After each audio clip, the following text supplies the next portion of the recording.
कोई भी शख्स बहुत ही डरा हुआ फील करेगा अगर रात को उनके बेडरूम की खिड़की के बिल्कुल बाहर से सीटी बजती सुनाई दे। तो ये कोई हैरानी की बात नहीं थी जब एक भूतिया सीटी बजाने वाले के बारे में खबर आई जो एक 18 साल की लड़की को परेशान कर रहा था लुजियाना में। आज के इस वीडियो में हम लुजियाना के फैंटम विस्लर की अनसॉल्व्ड मिस्ट्री का पता लगाएंगे और जानेंगे कि असल में 1950 में क्या हुआ होगा। एक 18 साल की लड़की जिसका नाम जैकलिन कैडो था, पैराडाइज लुजियाना के एक छोटे से शहर में रहती थी। वो बस अपने घर वापस आई थी जब वो न्यू ऑर्लिन्स के Academy of the Holy Angels में पढ़ाई कर रही थी।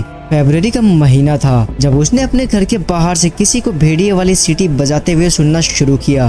कभी कभी तो सीटी बजने के बाद दिल दहला देने वाली चीख भी होती थी, लेकिन वो कभी भी उस शख्स को पकड़ नहीं पाए जो ये आवाज कर रहा था। रिपोर्ट्स के मुताबिक जैकलिन के घर पे एक अजनबी द्वारा तोड़फोड़ भी मचाई गई थी। इस इंसिडेंट के बाद माँ और बेटी ने तुरंत ये बात पुलिस को बताई, लेकिन अफसोस कुछ हासिल नहीं हुआ। शेरिफ को लगा ये सब एक धोखा है और ये झूठ बोल रहे हैं। हर रात की सीटी ने जैकलिन और उसकी माँ को पहले से ही डरा रखा था, लेकिन जब जैकलिन ने अपने एंगेजमेंट का ऐलान किया एक स्टेट टूपर हर्बर्ट बेसम के साथ, तो फैंटम विस्लर ने अपनी हरकतें और तेज कर दी। अब सीटी का सुर एक फ्यूनरल मार्च के जैसा था। इसके अलावा उसने जैकलिन के घर पे फोन कॉल करना शुरू कर दिया था।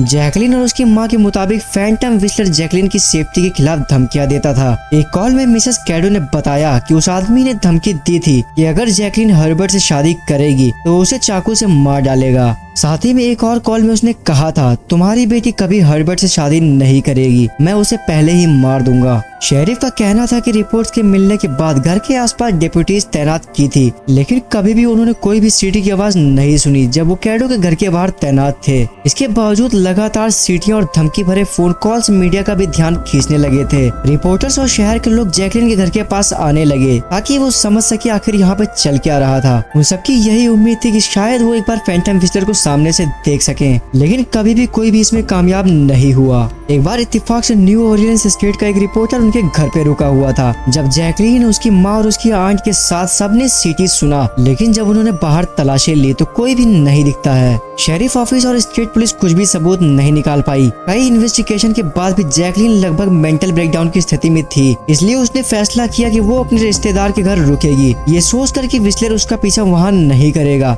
लेकिन अफसोस से उसने वहाँ भी सीटी सुना रात के वक्त जब वो अपने कमरे की विंडो के पास थी। डरी और सहमी जैकलिन अपने फियांसे के पेरेंट्स के घर चली गई जहाँ विस्लर उसका पीछा नहीं कर पाया, लेकिन उसने जैकलिन की माँ को फोन करके कहा, जैकी को बता देना कि मुझे पता है कि वो हर्बर्ट के घर पे है। सब धमकियों और परेशानियों के बावजूद जैकलिन अपने फैसले पर कायम रही कि वो हर्बर्ट से ही शादी करेगी। अक्टूबर 1 को बिना किसी हादसे की उनकी शादी हो जाती है। अगले दिन वो अपने हनीमून के लिए भी निकल जाते हैं। विस्लर्स की धमकी देने के बावजूद भी वो शादी में नहीं दिखाई देता है। इसके बाद उसने जैकलिन को कभी परेशान नहीं किया। शेरिफ के कहने के मुताबिक केस बंद कर दिया गया। पहले शेरिफ लोगों ने इसे एक मजाक समझा था, लेकिन बाद में उन्होंने ये मान लिया था कि विस्लर को उन्होंने पकड़ लिया है, लेकिन कोई चार्जेस कभी रिकॉर्ड नहीं किए गए और मीडिया के सामने कोई भी नाम नहीं आया। उस वक्त शेरिफ का कहना था कि वो इन्वॉल्व लोगों को शर्मिंदा नहीं करना चाहता था, इसीलिए फैंटम विस्लर का पहचान अब तक एक राज ही बना हुआ है। क्योंकि शेरिफ ने विस्लर की पहचान नहीं बताई, अलग अलग अफवाहें फैलती गई।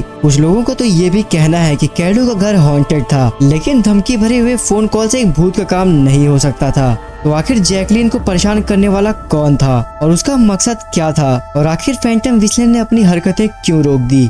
एक थ्योरी ये भी है कि फैंटम विस्लर जैकलिन का आशिक था जो उसकी तरफ लगाव रखता था, लेकिन उसका प्यार हासिल नहीं कर पाया, तो उसने जैकलिन के पीछा करना शुरू कर दिया, क्योंकि उसकी सोच थी अगर वो उसका नहीं हो सकता तो कोई और भी नहीं हो सकता। लेकिन अगर ये सच है तो क्यों किसी ने भी कभी इस नकारा आशिक का जिक्र नहीं किया, और आखिर शेरिफ ने इस आदमी का नाम क्यों छुपाना चाहा। आखिरकार उसने पैराडाइज के एक नागरिक को परेशान किया था और उसकी मेंटल हेल्थ को नुकसान पहुंचाया था। हमें ये याद रखना होगा कि ये सब 1950 में हुआ था। तब स्टॉकिंग को एक जुर्म नहीं माना जाता था। ये 90s में ही था जब स्टॉकिंग को कानूनी तौर पर इलीगल करा गया। शायद शेरिफ कुछ नहीं कर पाया होगा, सिर्फ उस शख्स से बात करके उसे रोक दिया होगा। जाहिर है कि एक मजाक भी हो सकता है जैकलिन और उसकी माँ ने ये सब अटेंशन के लिए किया हो। एक और संभावना ये है कि ये एक प्रैंक था। शायद किसी ने सोचा होगा कि एक औरत को डरा देना मजेदार होगा। असल में कई थ्योरीज हैं। जब हमने रिसर्च की तो ये पता चला कि फैंटम विस्लर ने क्या किया था। इस पर ज्यादा बातें होती हैं, लेकिन ये कौन था इस पर कम बातें हुई हैं।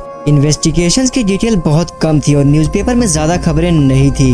जो थोड़ी सी जानकारी हमें इंटरनेट पे मिली है उसके मुताबिक सबसे संभव थ्योरी ये है कि एक पूरा केस एक इनसाइडर जॉब रहा होगा, क्योंकि शेरिफ बार बार ये कहता रहा कि वो व्हिसलर का नाम नहीं ले सकता क्योंकि किसी को शर्मिंदा नहीं करना चाहता था। इसका मतलब हम ये नतीजा निकाल सकते हैं कि शायद ये माँ बेटी ने ये अटेंशन पाने के लिए पूरा ड्रामा क्रिएट किया हो, इस बात से कि डिप्यूटीज को कभी भी व्हिसलिंग सुनाई नहीं दी जब वो वहाँ गए। लगता है कि व्हिसलर को हमेशा पता होता है कि पुलिस कब वहाँ रहती थी, लेकिन अगर ये सच है तो जब रिपोर्टर घर पर था तब वो सीटी कैसे सुन पाया? ये भी एक जुगाड़ ही हो सकता है। ये थोड़ा हैरानी भरा था कि जैकलिन के रिश्तेदार के घर उसका पीछा करने वाले को पता था, लेकिन उसके फियांसे के घर के बारे में नहीं पता था। शायद जैकलिन की माँ ने फोन पर कहा हो कि उन्हें पता था कि वो कहाँ है। जब तक माँ बेटी इन्वॉल्व है किसी और के एम्बेरस होने का सवाल ही नहीं उठता। और अगर माँ बेटी इन्वॉल्व थी तो फैंटम व्हिसलर की शादी में आने का क्या मतलब था? एक और अजीब बात यह है कि जैकलिन ने शादी के बाद कभी भी पब्लिक में इस केस के बारे में बात नहीं की।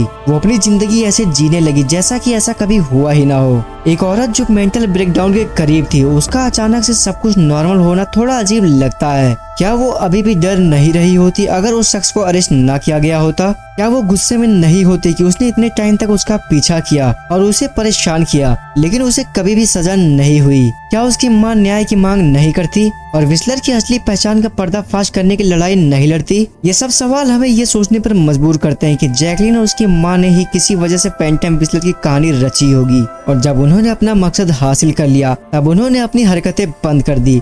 हालांकि हम इस थ्योरी को सच साबित नहीं कर सकते क्योंकि इसे सच साबित करने के लिए बहुत ही कम सबूत है, लेकिन ये लगता है कि ये सबसे संभव कहानी हो सकती है। फैंटम व्हिसलर का राज आज भी लोगों के लिए एक पहेली है और ये शायद कई सालों तक अनसॉल्व ही रहेगा। तो आप लोगों का क्या कहना है? क्या फैंटम व्हिसलर एक आशिक का काम था या फिर सच में कोई भूत था या फिर ये माँ बेटी का करा धरा हो सकता था? हमें अपने विचार कमेंट्स में जरूर बताएं। तब तक के लिए बाय बाय, सी यू।